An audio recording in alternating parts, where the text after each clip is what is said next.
Você já ouviu falar o termo POP dos POPs?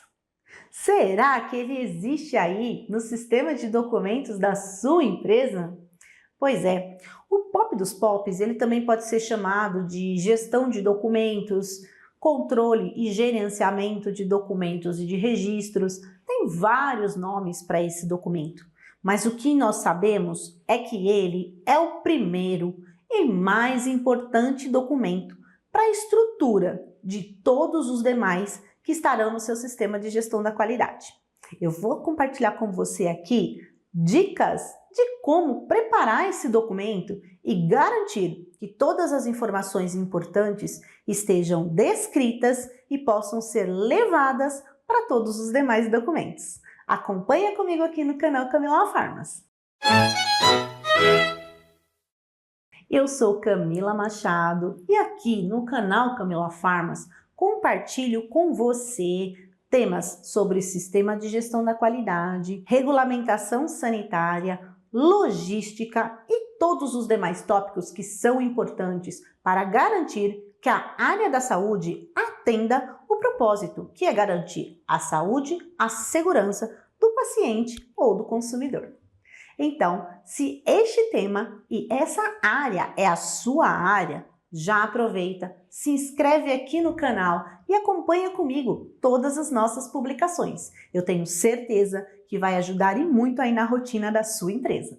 Não tem como começar o tema de hoje sem explicar o que é um POP. POP é uma sigla de Procedimento Operacional Padrão. Ela é muito comum, não somente na área da saúde, mas para outras áreas que também precisam cuidar de um sistema de gestão de documentação. Não tem como uma empresa ter processos estabelecidos e não ter documentos que fundamentem esse processo, que garantam que ele possa ter repetitibilidade, que garanta que os colaboradores estão treinados e conhecem efetivamente esse processo. Então, ele é o coração da empresa, porque ele padroniza tudo aquilo que vai acontecer no dia a dia, não somente da sua organização, mas de todas que têm processos estabelecidos. E, para começar a estruturar os documentos, é necessário que o primeiro procedimento seja preparado. E ele se chama POP de Gestão de Documentos. Ah, mas aqui na minha empresa ele não tem esse título. É a mesma coisa? Sim, ele pode ser chamado também de controle de documentos e registros, controle de documentos, gerenciamento de documentos. A denominação do procedimento ela é importante para saber sobre o que ele trata, mas, além disso, é importante que os tópicos mínimos estejam estabelecidos nele também, porque vão garantir que todos os demais documentos que venham depois dele estarão devidamente estabelecidos dentro do seu sistema de gestão da qualidade. O POP dos POPs, por que ele é tão importante? Imagina um cenário aí dentro da sua empresa, se cada área definisse, dar um título para um procedimento e para a área dela sem ter nenhum controle. E de repente, uma outra área dentro da sua empresa decidisse que vai fazer todos os procedimentos no formato de fluxo. Enquanto uma terceira área definiu que vai fazer os documentos todos em formato descritivo. E mais ainda, se definirem que depois que é gerado um registro, não tem necessidade de fazer o arquivo. Já imaginou a bagunça que seria dentro do seu sistema de gestão da qualidade, além das não conformidades que você poderia receber por não estar cumprindo os requisitos mínimos das boas práticas dentro da sua empresa? Seria tudo uma bagunça. Então, o POP dos POPs, ele vai ajudar a definir tudo, todas as regras de documentação. Agora que você já sabe por que o POP dos POPs é tão importante, eu vou trazer para você todas as dicas do conteúdo que precisa ter nele. A primeira delas é estruturar a hierarquia dos documentos. Ah, mas falar de hierarquia de documentos parece que eu estou falando de ISO, não parece que eu estou falando de boas práticas. Independente se você está seguindo uma legislação ou uma normativa complementar, como é a ISO, por exemplo, no processo das boas práticas, é importante que seja conhecido o nível de estrutura de documentos na sua empresa. Não sei se você já ouviu falar da pirâmide de documentos. Ela é muito comum realmente para quem lida com a ISO 9001 no dia a dia, mas ela pode ser trazida também aqui para o nosso cenário das boas práticas. No topo da pirâmide, nós temos os documentos que nós chamamos de primeiro nível. E o que são esses documentos? São as políticas, as normas de compliance e todos os requisitos que fazem com que a empresa ou o grupo empresarial onde você está trabalhando, eles possam ser seguidos e estabelecidos, independente da unidade de negócio que vai estar atuando. Essa denominação das políticas, ela é muito importante, porque ela embasa os documentos que vão ser estruturados em cada uma dessas unidades de negócio. O segundo nível desta pirâmide de documentação são os manuais e os planos. Esses documentos geralmente são complexos e eles mencionam outros documentos que vão fundamentar o que está estabelecido neste manual ou neste plano. Vou dar um exemplo de um título para você. Manual de boas práticas ou manual da qualidade. Ou ainda um plano, que pode ser um plano de validação, de qualificação dos seus sistemas informatizados e dos seus equipamentos. Embaixo desses documentos estarão linkados outros procedimentos, outras instruções e até mesmo outros registros. Então, por isso, ele é o segundo nível de documentação no grau de importância dentro da gestão. Abaixo dos manuais e dos planos, no terceiro nível, nós temos os procedimentos. Há empresas que ainda fazem uma diferenciação entre documentos da qualidade, procedimentos de qualidade e também procedimentos operacionais. Aí é uma regra que você pode estabelecer junto com o seu time aí de qualidade. Mas, em linhas gerais, o terceiro nível de documentação são os procedimentos. Os procedimentos, eles embasam os principais processos que a empresa tem e que estão relacionados ao sistema de gestão da qualidade ou à normativa que a empresa precisa cumprir. Então, eles são imprescindíveis. Abaixo dos procedimentos, nós podemos ter um quarto nível de documentação, que são as instruções de trabalho. E para que elas servem? A instrução de trabalho, ela serve para detalhar uma parte de algum procedimento que precisa de uma atenção especial. Eu vou dar um exemplo de um procedimento operacional para que você possa entender e também uma instrução. Então, você tem um procedimento operacional padrão para recebimento de materiais e produtos. Neste procedimento, você vai descrever em linhas gerais como é o processo sistêmico de recebimento, como é o processo físico de recebimento, quais são os documentos, os formulários e as documentações que fazem parte deste processo como um todo, até que essa mercadoria esteja disponível para a armazenagem. E então a sua empresa começa a trabalhar com produtos perecíveis, produtos de cadeia fria, que têm particularidades que são cumpridas além do procedimento padrão de recebimento de produtos. Por exemplo, precisa descrever que existem sensores de monitoramento de temperatura em determinadas cargas, que o produto ele não pode ficar por mais do que X tempo naquela área de recebimento, por exemplo, ou que você precisa de um checklist especial para esse tipo de mercadoria.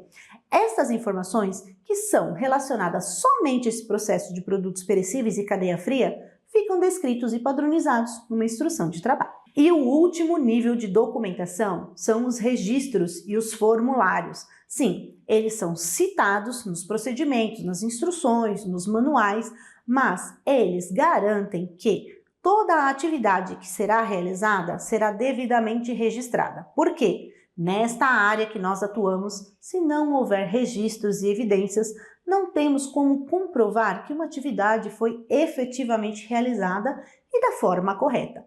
Então, eles são tão importantes quanto os demais documentos e garantem que a rotina vai funcionar corretamente e ser registrada. Estando definida a hierarquia dos documentos aí na sua empresa, agora é hora de você definir responsabilidades. E o que você vai definir nesse tópico? Você precisa trazer as pessoas que são responsáveis por elaborar documentos. Quem pode abrir um documento novo dentro do sistema?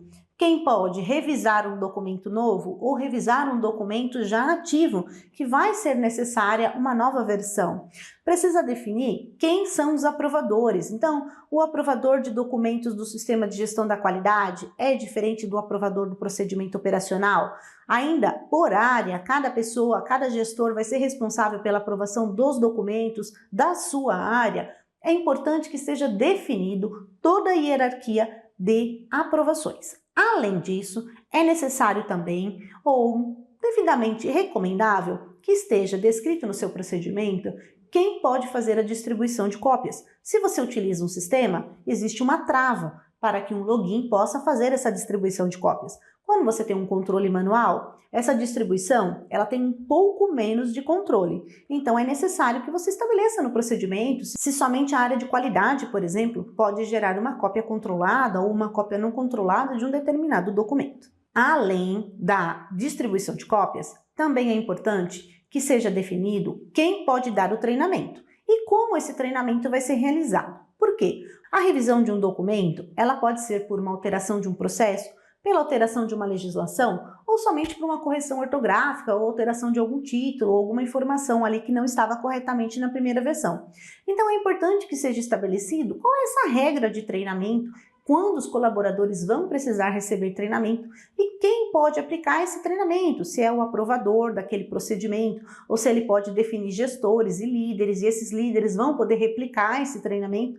É importante que esta documentação e esta padronização de treinamento esteja também devidamente documentada. Além disso, nós precisamos tratar de codificação e de modelo de documento. Sim, é importante que esteja definido no seu procedimento de gestão de documentos qual vai ser a codificação. Por exemplo, procedimentos serão POPs, manuais serão MA, documentos serão DOC, políticas serão PL, enfim, você pode criar a nomenclatura que for mais propícia e adequada para a sua empresa, mas é o importante que ela esteja criada. E ela vai embasar também o modelo da documentação que você vai criar. Não é tópico deste vídeo falarmos sobre todos os modelos de documentos, de instruções e de registros, mas se isso for importante para você, deixa um comentário aqui no vídeo para mim e eu preparo um vídeo sobre esse tema para você. Neste modelo, você também precisa definir qual vai ser a formatação. Então, precisa definir tamanho de fonte, precisa definir parágrafo, precisa definir o que vai ser negrito. Sim, precisa definir tudo isso. Porque senão cada área vai criar o documento do jeito que bem entender. Eu gosto de usar uma fonte, a outra gosta de usar outra, um quer escrever tudo em maiúsculo, o outro quer negrito. Não pode. Tem que ter um padrão, inclusive nos parágrafos, para que todos os documentos eles fiquem padronizados aí dentro da sua organização. Codificação definida, modelo definido, formatação definido, é hora de definir o que mais. Nossa, tem mais coisa ainda para eu definir dentro do meu procedimento? Tem sim. Tem que definir a validade. Então, a validade desse documento, ela pode variar de acordo com a realidade da sua empresa. Eu vou definir que vai ser tudo um ano. Tudo bem? Se você entende que seus documentos são críticos e precisam de revisão a cada ano, ok, mas cuidado, porque se você definir uma periodicidade muito curta e a quantidade de documentos que a sua empresa tem for muito grande, pode acontecer de você não conseguir revisar todos dentro do prazo que você previu. Eu, dentro da minha experiência de mercado, já vi documentos com revisão desde 1 ano até 5 anos. E o que pode embasar? Fica uma dica para você. Use a análise de riscos. Documentos mais críticos têm menor prazo de revisão. Documentos menos críticos podem ser revisados até com uma periodicidade um pouco maior. Mas é claro que sempre que tiver alguma alteração no processo, alguma nova legislação ou alguma mudança impactante, o procedimento ele tem que ser revisado independente da periodicidade que foi definida no seu procedimento. Deixa isso descrito. Definida a validade, vamos falar de assinatura. A assinatura dos documentos do sistema de gestão pode ser um grande problema. Por quê? Se a empresa não utiliza um software informatizado que já tem uma assinatura eletrônica, você vai ter que fazer isso na mão. Ou, hoje em dia, muitas empresas utilizam, por exemplo, a assinatura do Gov.br na versão oficial do documento e depois faz uma distribuição de cópias de forma manual com carimbo. Nossa, mas ainda hoje utiliza dessa forma? Sim, não importa. Não importa qual vai ser o modelo de assinatura que a sua empresa vai definir e o modelo de distribuição de cópias. O importante é que funcione corretamente e que as assinaturas e o documento que está original, no caso de uma assinatura manual, ele seja conservado e guardado de acordo com a regra do arquivo de documentos que você também vai definir. Se o documento está pronto, está assinado, disponível para o treinamento, para a distribuição de cópias, eu preciso definir onde é que vai ser arquivado esse documento. Se vai ser na rede que a minha empresa utiliza ou se vai ser um software informatizado que vai manter a gestão automática. Mesmo assim, é importante que você defina uma data para obsolência. O que significa isso? Pode ser que daqui 3 anos, 5 anos, 2 anos ou nunca um determinado documento possa ser destruído. E é isso que precisa estar muito claro no seu documento, para que você não corra riscos legais. Lembre-se que as normativas das boas práticas também definem prazos para arquivos de documentos. Não deixe de consultá-las quando você for preparar essa obsolência para o seu sistema de gestão de qualidade quando tratamos de documentação. E para finalizar esse pop dos pops, nós temos um tópico muito polêmico que pode estar aí no seu documento ou não, que são as boas práticas de preenchimento de documentações. Sim, quando a empresa tem documentos operacionais, que são registros manuais, é muito importante que conste no pop dos pops qual é a definição das boas práticas desses documentos, com relação a rasuras, emissão de novos documentos, enfim, existem uma série de regrinhas que padronizam as boas práticas de documento. Algumas empresas preferem tratar isso somente no treinamento de boas práticas.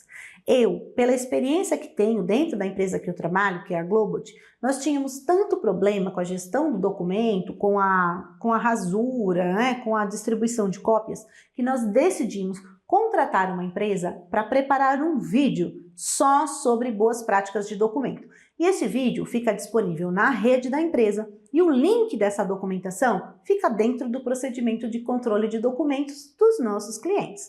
Então, se isso for uma dica legal para você ou você quiser compartilhar comigo como funciona aí, deixa aqui nos comentários e a gente vai amadurecendo como é que esse tema pode acontecer e pode constar no seu documento, garantindo que essas informações fiquem padronizadas para um treinamento hoje, amanhã ou por qualquer prazo, garantindo os documentos preenchidos corretamente. Em resumo, deu para entender que a sua empresa precisa estabelecer um POP dos POPs muito completo, com todas as informações que são previstas na legislação, nas normativas que ela segue e também nas boas práticas de documentos. Eu espero que esse vídeo seja muito importante para você e comenta comigo se o seu POP já tinha todos esses tópicos ou se você vai revisar ele depois que você assistir esse vídeo. Gostou deste material que eu preparei para você? Então curte e compartilhe esse vídeo com os colaboradores da área de sistema de gestão da qualidade aí da sua empresa. Com certeza vai ser importante para eles também. Até a próxima!